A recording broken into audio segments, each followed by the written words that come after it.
Selamat malam, saat ini saya sedang ada di Jayapura, di rooftop sebuah hotel sambil memandang Jayapura dari atas yang sangat indah dan ditemani oleh 3 orang siswa teladan nasional yang mewakili Provinsi Irian Jaya di tahun yang berbeda. Ada Kak Jusia dari Angkatan 81, Kak Aron dari Angkatan 85, dan juga ada Kak Toto sendiri dari Angkatan 90. Nah, malam ini saya ingin ngobrol dengan Mas Aron yang merupakan dokter dan mengabdikan ilmunya di provinsi ini. Kita kenalan dulu dengan Mas Aron ya.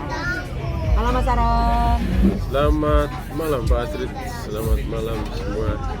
Ya, Mas Aron mungkin bisa cerita dulu SMA kan di sini ya, wakil SMA ya? Saya wakil SMP. Oh, wakil SMP. Wakil SMP, sistem SMP tahun 85. Betul, kenapa saya lupa ya? Lalu SMA-nya di sini dan kuliah kedokteran di UGM ya? Di Gajah Mada. Di Gajah Mada, kakak kelas saya. Susah nggak waktu itu masuk UGM? Kebetulan pemerintah itu ada program. Jadi anak-anak Papua yang dianggap bisa diterima, Ya. bisa diterima masuk di UGM. Dan saya salah satu yang bisa masuk di UGM. Wow, keren. Dan waktu lulus, kemudian memang memutuskan kembali ke Papua atau ada pertimbangan lain waktu itu? Mungkin mempertimbangkan kerja di Jogja kah atau di Jawa? Setelah lulus saya sempat cari duit di Jakarta, seperti kebiasaan kakak kelas yang lain. Betul sekali. Dari klinik satu ke klinik yang lain. Betul sekali. Dari yang dibayar 50.000 per hari dengan yang dibayar yang sesuai dengan jumlah pasien. Tapi itu pengalaman yang lumayan. Kemudian ya saya memilih PTT di Papua karena diberangkatkan dari Papua jadi kembali, pengen kembali. Dan saya di Papua memang harusnya di kota Jayapura karena saya dari kota Jayapura, cuman saya waktu di Jogja itu ada seorang pendeta yang dia bekerja di pedalaman. Dia sempat tampilkan pedalaman, jadi saya pengen melayani kayak dia begitu. Jadi saya memilihnya di gunung-gunung yang pesawatnya cuma sekali seminggu dan dingin sekali dan tidak punya telepon dan tidak punya apa-apa. Tepatnya di Tidak punya Kabupaten telepon. mana? Waktu itu masih Kabupaten Paniai. I see. Lengkapnya di distrik Sugapa, sekarang di Intan Jaya. Oke. Tapi masih bisa lihat danau indah di Enaro Tali itu? Tidak bisa. Oh, tidak bisa. Kita beda harus sekali. jalan kaki, tidak ada motor, tidak ada mobil. Kami kalau mau ke kampung-kampung harus jalan kaki naik gunung turun gunung. Iya, saya cuma sampai paling jauh di Enaro Tali. Pada akhirnya saya kerja di Enaro Tali juga. Akhirnya di Enaro Pada Tali. akhirnya di Enaro Tali juga. Tahun berapa itu? 2001 sampai 2004 di Puskesmas Sugapa yang gunung-gunung itu. Sekarang Kabupaten Intan Jaya. Enaro Tali 2005-2006. Jadi gimana rasanya pengalamannya mengabdi di daerah pegunungan yang bahkan saat ini pun sebenarnya kan juga cukup sulit ya dari sisi aksesibilitas, apalagi tahun itu gitu ketika PTT di sana. Apa yang mendorong pengabdian itu selain pencerahan yang diberikan oleh Pak Pendeta itu? Kebetulan saya kan dari UGM. UGM itu kan dulu waktu zaman kami masuk tahun 89 kan disebut Universitas Deso. Masih, saya juga lulusan Terus- UGM dan disebut lulusan Universitas Deso. Terus saya waktu itu ada mata kuliah kesehatan masyarakat di Semani. Semani itu di Gunung Kidul. Iya. Terus saya kakeknya di salah satu Sedayu. Oke, Di desa Sedayu itu dekat Bono, dekat Beji itu di Kecamatan Tulung di Klaten. ya. Jadi mungkin karena kami juga kos-kosan juga di waktu itu masih desa banget, jadi ya kalau untuk ke desa-desa itu tidak ada masalah ya. Iya. Sudah terbiasa dengan hidup sederhana, jadi kami rasa nyaman aja untuk bekerja di Pegunungan. Tapi tantangan apa yang paling utama saat itu? tenaganya sedikit. Jadi waktu itu bidangnya cuma 5, perawatnya 3. Saya kemana-mana sendiri hanya harus jalan kaki. dan luas sekali ya. Betul sekali. Terus tantangannya kadang-kadang kami berhadapan dengan pasien itu kalau mau ibu melahirkan misalnya, dia akan melahirkan ke puskesmas kalau bermasalah. Karena dia akan menolong dirinya sendiri. Misalnya, kalau dia bisa melahirkan sendiri, dia lari-lari dulu di hutan. Habis itu dia melahirkan sendiri, nanti suaminya datang tolong pakai bambu potong tali pusarnya. Tapi kalau misalnya dia kembar, sudah keluar, satunya masih belum, baru akan dibawa ke puskesmas.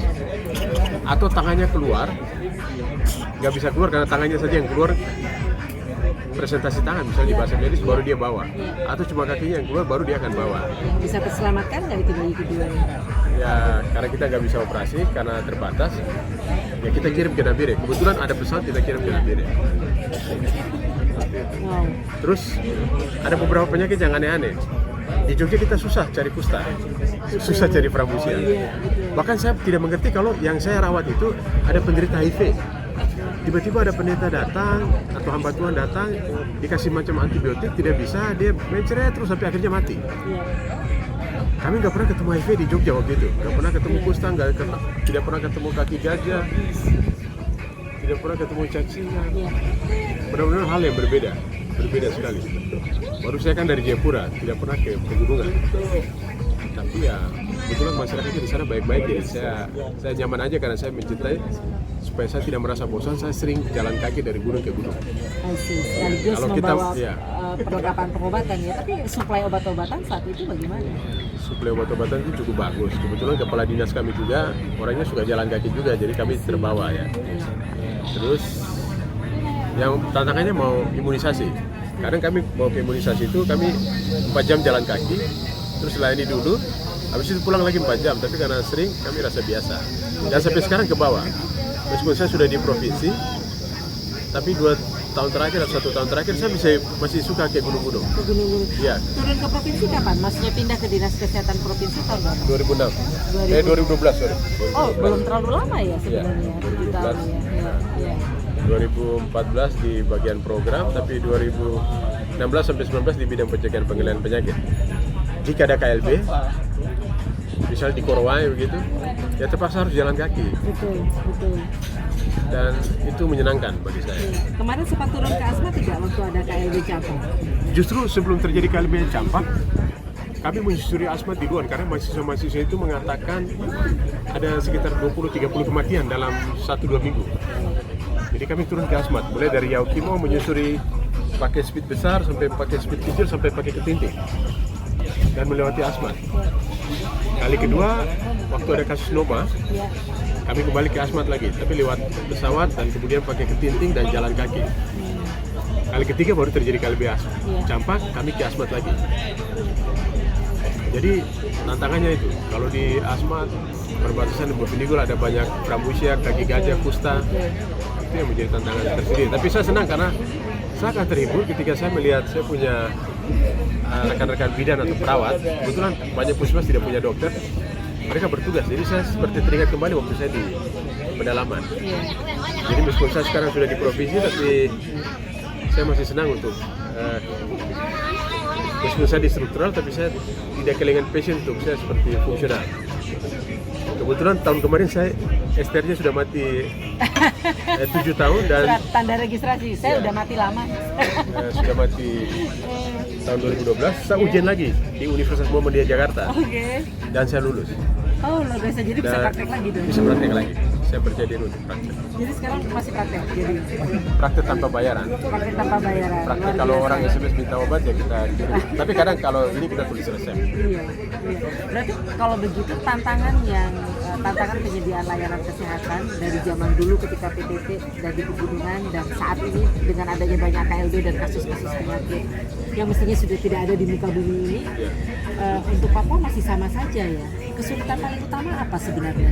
Apakah susahnya menarik orang-orang seperti Dr. Aron, seperti Mas Aron untuk mau kerja di Papua yang memang tantangan geografisnya lumayan gitu ya, lumayan menantang dan punya patience untuk memberi kepada atau berbagi ilmunya kepada sesama. Apakah susah mencari orang yang seperti itu sekarang? Mungkin tidak, cuman memang kalau generasi sekarang kan pasti beda ya. Mungkin mereka sekolahnya mahal ya, jadi mereka tuntutnya lebih. Tapi memang ada beberapa kabupaten-kabupaten yang memberikan insentif yang bagus. Tapi sebenarnya kalau misalnya kepala puskesmas itu orangnya baik hati dan siapa yang bekerja dikasih duit, saya kira pasti mereka mau ya. Dan Papua saya kira sudah tidak lebih susah kayak dulu. Yang macam tempat saya dulu di distrik sekarang sudah jadi kabupaten. Waktu itu cuma 1 puskesmas, sekarang sudah jadi 3 atau 4 puskesmas. Harusnya Jadi, bisa lebih ya, melayani secara dulu luas. tenaga kesehatan kurang, sekarang tenaga kesehatan banyak. Dulu uang sedikit, sekarang ada dana BPJS untuk di dalam gedung, ada dana BOK untuk di luar gedung. Ya. Jadi Plus sebenarnya dana otsus ya, kartu ya, Papa Sehat. dan saya kira masih banyak orang-orang baik perawat, dokter atau bidan atau tenaga kesehatan lainnya yang masih punya hati. Jadi karena saya sering ketemu mereka. Cuma saya lihat memang kadang-kadang kesejahteraan dari puskesmas diberikan kepada mereka itu kurang. Jadi mereka drop. Tapi ketika kita bisa menolong orang-orang seperti begitu tanpa uang, maksudnya bukan tanpa uang ya, dengan uang yang minimal, sebenarnya kita sedang apa, mengumpulkan amal sih sebenarnya, yang pasti akan berguna di beberapa saat di dunia ini juga. Betul, sih sebenarnya. di dunia ini maupun pasca iya, kita tidak ada mungkin ya. Dan mungkin karena memang saya menikmati itu, jadi saya sangat senang. Jadi meskipun saya di provinsi, kalau disuruh jalan-jalan ke gunung-gunung itu saya masih suka, atau di tempat-tempat yang kayak Korowai di mana kita harus tidur di macam di Asmat kan, tidurnya kan di rumah baru, tapi papan, tapi banyak semut, tidak ada air, tidak ada dan listrik. airnya dari air hujan. Iya. Kebetulan talang airnya juga pecah, jadi tidak ada air. Iya, kadang-kadang kita tidur di lantai, kan tidak ada kios, tidak ada lampu, nyamuk gigit. Kayak di Korowai itu lebih parah. Kalau di gunung dingin, tapi Korowai itu yang di daerah segitiga antara Asmat, Bovendigul dengan daerah tersentuh, daerah Takbertua. Saya belum pernah ke situ. Suka yang paling terbelakang sekarang di Papua. Itu memang mereka kaya akan batu bara, mungkin kaya juga akan emas, tapi masyarakatnya kasihan. Yang masyarakat yang terkenal dulu dengan rumah tingginya. Jadi kasihan masyarakatnya, belum tersentuh dengan pelayanan pendidikan, pelayanan kesehatan, dan banyak yang maaf, ada kaki gajah, ada skrotumnya juga membesar, tangan gajah, bahkan kalau susu gajah agak kecil. Ada harapan apa yang mestinya kita semua ya sebagai individu, sebagai masyarakat, sebagai pemerintah bisa membuat keadaan atau situasi jauh lebih baik. Jadi ibaratnya pesan dari timur Indonesia untuk Indonesia yang lebih maju. Ini kan Bang Aron kan orang asli Papua, lahir besar belajar di sini, sangat beruntung bisa mengenyam pendidikan di kota pendidikan di Yogyakarta, tapi tetap kembali ke sini tentu saja kan datang dengan membawa perspektif yang cukup unik. Karena lahir besar di sini tapi belajar di luar dan kembali masuk ke sini untuk mengabdi. Jadi sudah melihat perbandingan situasi yang berbeda antara tanah kelahiran dengan provinsi lain atau pulau lain. Mungkin ada harapan yang ingin disampaikan? Harapan, mudah-mudahan kami yang di Papua ini, tapi saya memang masih berharap dan masih melihat secerca harapan bahwa suatu ketika macam di daerah Korowai atau di gunung-gunung itu pasti pelayanan kesehatannya mereka akan mendapat pelayanan kesehatan yang adil, sama seperti kami yang ada di kota. Demikian juga dengan pendidikan atau apa itu pasti. Terutama saya melihatnya dari sisi pendidikan. Jika kebetulan waktu saya sering, kita punya pelayanan kesehatan di tempat-tempat itu ada, tapi di pendidikannya tidak ada. Dan di Korowai itu begitu susah, karena begitu susah kami menjelaskan kesehatan kepada mereka karena mereka tidak bersekolah. Jadi kesehatan itu dia tidak akan mampu dibenahi jika masyarakat itu tidak berpendidikan. Saya setuju sekali. Itu yang saya berharap, mudah-mudahan pendidikan di daerah-daerah yang sulit itu bisa masyarakat bisa mendapat hak yang sama untuk mendapat pendidikan, terutama anak-anak kita. Dengan demikian kalau pendidikannya bagus, kita bisa mau kesehatan kah, mau ekonomi kah, pasti bisa maju dengan sendirinya. Saya lihat begitu karena saya benar-benar frustasi bagaimana menceritakan, bagaimana menjelaskan cara hidup sehat yang begitu sederhana pada orang-orang yang mungkin berpendidikan begitu. Betul. Jadi praktek-praktek global juga mengatakan kemiskinan itu hanya bisa teratasi jika pendidikannya bisa dibuat tersedia bagi semua masyarakat. Jadi pendidikan adalah kunci untuk mendobrak rantai lingkaran sehat kemiskinan. Makasih Mas Aron. Ya, satu pesan saya lagi, harapan saya. Bahkan kami cerita kepada kami punya bidan-bidan atau perawat yang di sana atau gizi atau farmasi. Kalau sudah nganggur, jangan hanya jadi petugas kesehatan, tapi jadilah guru.